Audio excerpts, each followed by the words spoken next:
তোমরা যারা ক্যালকাটা ইউনিভার্সিটির আন্ডারে 6 সেমিস্টার অনার্স কোর্সের ছাত্রছাত্রী আছো এবং তোমাদের সোশিওলজি সাবজেক্টটা মাইনর সাবজেক্ট হিসাবে আছে, তোমাদের জন্য আজকে ক্লাস খুবই গুরুত্বপূর্ণ।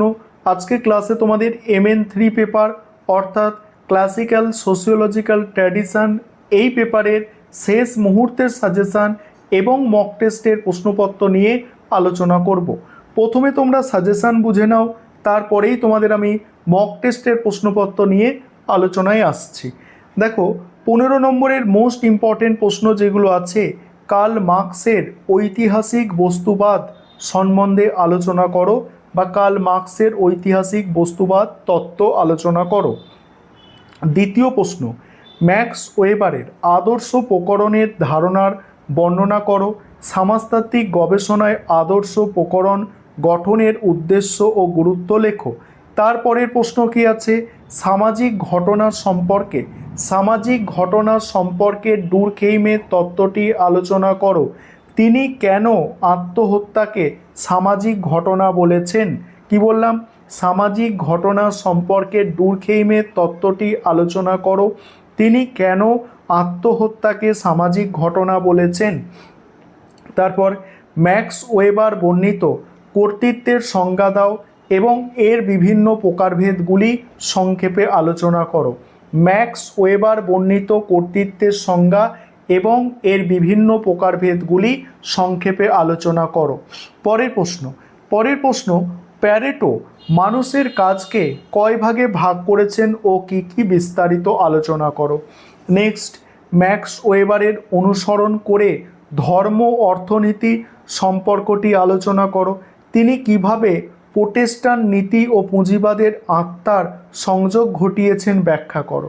নেক্সট, এমিল ডুরখেইমের আত্মহত্যার তত্ত্ব আলোচনা করো। এই 7টি প্রশ্ন টপ মোস্ট ইম্পর্টেন্ট প্রশ্ন। তারপরে এখানে বিষয়টা একটু বুঝবে যে পূর্ববর্তী বছরের প্রশ্নসমূহ মানে কি, এর আগের সেমিস্টারে 5th সেমিস্টারে যাদের সোশিওলজি মাইনর সাবজেক্ট ছিল তারা তো এই সিলেবাসের ওপর গতবারে পরীক্ষা দিয়েছে, তাদের কোন প্রশ্নগুলো এসেছে দেখে নাও।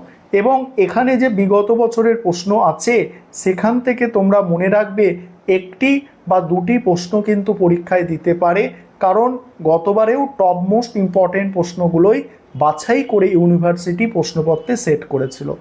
দেখে নাও এবারে। তবে প্রথমের দিকে যে প্রশ্নগুলো বললাম ওগুলো প্রথমে 7টা প্রশ্ন একদম ভালো করে করতে হবে, তারপর এগুলো দেখতে হবে। কার্ল মার্কসের শ্রেণী সংগ্রামের ধারণা, ম্যাক্স ওয়েবারের অনুসরণ করে সামাজিক ক্রিয়ার সংজ্ঞা এবং সামাজিক ক্রিয়ার প্রধান ধরনগুলি ব্যাখ্যা করো। এমিল ডুরখেইম বর্ণিত সামাজিক সংহতির ধারণা, যান্ত্রিক সংহতি এবং জৈবিক সংহতির মধ্যে পার্থক্য। তারপরে সমাজতত্ত্বের উদ্ভবের জন্য দায়ী বিভিন্ন উপাদান সমূহ। এই প্রশ্নটা তোমাদের পরীক্ষায় আসবেই। কিভাবে আসবে? বিভিন্ন উপাদান, সেখানে ফরাসি বিপ্লব আলাদা করে আসতে পারে যে সমাজতত্ত্বের উদ্ভবে ফরাসি বিপ্লবের ভূমিকা, সমাজতত্ত্বের উদ্ভবে শিল্প বিপ্লবের ভূমিকা, সমাজতত্ত্বের উদ্ভবে এনলাইটমেন্ট অর্থাৎ জ্ঞানদীপ্তির ভূমিকা। এইভাবে প্রশ্নগুলো ভেঙে আসতে পারে। এই প্রশ্নটা খুবই গুরুত্বপূর্ণ প্রশ্ন তোমাদের সিলেবাসে, সব থেকে গুরুত্বপূর্ণ প্রশ্ন। এমনকি এখান থেকে 5 নম্বরের প্রশ্নও আসার সম্ভাবনা অনেক অনেক বেশি। তারপর প্যারেটোর এলিটের আবর্তন, এই প্রশ্নটাও একটু দেখে রাখবে, ভালো প্রশ্ন। আর অগস্ট কোঁতের মানে 3 স্তরের সূত্র, তাহলে এখানে 13 দাগের প্রশ্ন, 12 দাগের প্রশ্ন তোমরা দেখছো এবং 11 দাগের প্রশ্ন ভালো করে দেখছো। এই 3টে প্রশ্ন, ওপরে 7টা প্রশ্ন, টোটাল 10টা প্রশ্ন তোমরা দেখে যাওয়ার চেষ্টা করো, ঠিক আছে।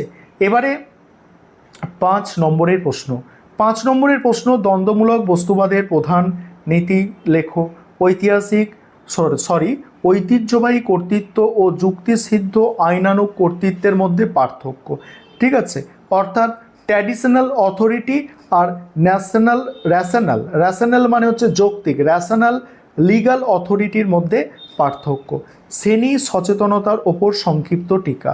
তারপরে ক্ষমতা কর্তৃত্বের মধ্যে পার্থক্য। মার্কসের মতে পুঁজিবাদী উৎপাদন প্রক্রিয়া বলতে কী বোঝো। নেক্সট আছে কার্ল মার্কসের সামাজিক শ্রেণীর তত্ত্ব সংক্ষেপে আলোচনা করো। নেক্সট আছে সামাজিক ক্রিয়া ও সামাজিক ঘটনার মধ্যে পার্থক্য।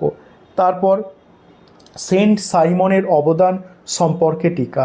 নেক্সট হচ্ছে অ্যানোমি বা নৈরাজ্য সম্পর্কে টিকা।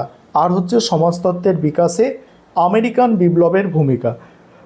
এখানে তোমাদের 10টা প্রশ্ন বললাম এবং এই প্রশ্নগুলি বাদ দিয়ে করবে। সাধারণত 5 নম্বরের প্রশ্ন কোনোটাই রিপিট হবে না, ঠিক আছে। নিচে দেখতে পাচ্ছ এই প্রশ্নগুলো তোমরা 5 নম্বরের জন্য বাদ দেবে। এগুলো 5 নম্বরের হিসাবে আর করার কোনোভাবেই দরকার নেই, ঠিক আছে। এবারে মক টেস্টের প্রশ্নপত্রটা দেখো। এবার দেখো মক টেস্টের প্রশ্নপত্রে কোনগুলো আছে। এখানে প্রথমেই প্রশ্নগুলো দেখে নাও। প্রথমে প্রশ্নগুলো আছে 15 নম্বরের প্রশ্ন। ম্যাক্স ওয়েবারের আদর্শ প্রকরণের ধারণাটি বর্ণনা করো। সমাজতাত্ত্বিক গবেষণায় আদর্শ প্রকরণ গঠনের উদ্দেশ্য ও গুরুত্ব। সামাজিক ঘটনা সম্পর্কে ডুরখেইমের তত্ত্বটি আলোচনা করো। তিনি কেন আত্মহত্যাকে সামাজিক ঘটনা বলেছেন। কার্ল মার্কসের বর্ণিত ঐতিহাসিক বস্তুবাদের ধারণা। ম্যাক্স ওয়েবারকে অনুসরণ করে ধর্ম অর্থনীতি সম্পর্কে আলোচনা। তিনি কিভাবে প্রোটেস্ট্যান্ট নীতি এবং পুঁজিবাদের আত্মার সংযোগ ঘটিয়েছেন ব্যাখ্যা করো। এমিল ডুরখেইমের আত্মহত্যা সংক্রান্ত তত্ত্বটির সমালোচনা সহ আলোচনা করো। আত্মহত্যার বিভিন্ন প্রকারভেদগুলি উদাহরণ সহ লেখো। তারপর বিভাগ ক্ষয় আছে দেখো, দ্বন্দ্বমূলক বস্তুবাদ এর প্রধান নীতিগুলি লেখো। ঐতিহ্যবাহী কর্তৃত্ব ও যুক্তিসিদ্ধ আইনানুগ কর্তৃত্বের মধ্যে পার্থক্য। শ্রেণী সচেতনতার ওপরে একটি সংক্ষিপ্ত টিকা। ক্ষমতা কর্তৃত্বের পার্থক্য। মার্কসের মতে পুঁজিবাদী উৎপাদন প্রক্রিয়া বলতে কী বোঝো। তারপরে কার্ল মার্কসের সামাজিক শ্রেণীর তত্ত্ব সংক্ষেপে লেখো। সামাজিক ক্রিয়া এবং সামাজিক ঘটনার পার্থক্য। সেন্ট সাইমনের অবদান। অ্যানোমি বা নৈরাজ্য সম্পর্কে সংক্ষিপ্ত টিকা। এবং তোমরা যারা ইংলিশ ভার্সনের স্টুডেন্ট আছো তোমরাও মডেল প্রশ্নপত্র অর্থাৎ মক টেস্টের প্রশ্নপত্রটা দেখে নাও, আমি স্ক্রল করে গেলাম।